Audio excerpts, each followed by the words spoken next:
சேலம் மாவட்ட ஆட்சியர் அலுவலகத்தில் எலிகளை பிடித்து வந்த நபரால் சலசலப்பு ஏற்பட்டது. இது தொடர்பான காட்சிகளை பார்க்கலாம். கூடுதல் விவரங்களை செய்தியாளர் தமிழ்செல்வன் வழங்க கேட்கலாம். தமிழ்செல்வன், வணக்கம்.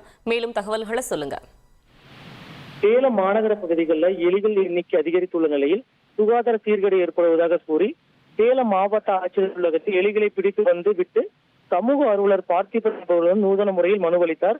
குறிப்பாக சேலம் தாதகாப்பட்டி உழவர் சந்தை பகுதிகளில் அதிக அளவில் எலிகள் எண்ணிக்கை அதிகரித்துள்ளது. காய்கறி கழிவுகளை ஆங்காங்கே கொட்டுவதால் எலிகள் மற்றும் பெருச்சாளிகள் அதிக அளவில் பெருகியுள்ளது. மேலும் சாலைகளில் எலிகள் கடந்து செல்லும் போது வாகனங்களில் சிக்கி உயிரிழந்து துர்நாற்றம் வீசுவதால் கடுமையான சுகாதார சீர்கேடு ஏற்பட்டுள்ளதாக கூறி குற்றச்சாட்டை முன்வைத்தார்.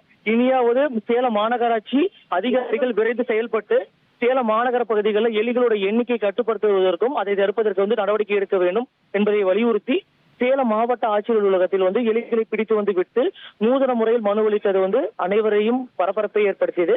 பின்னர் காவல்துறையினர் இதனை தடுத்து நிறுத்தி உடனடியாக மாவட்ட ஆட்சியர் அலுவலகத்திற்குள் சென்று மனு அளிப்பதற்காக அனுமதித்தார்கள். இதுபோன்று செயல்களில் ஈடுபட வேண்டாம் என்றும் வலியுறுத்தினார்கள்.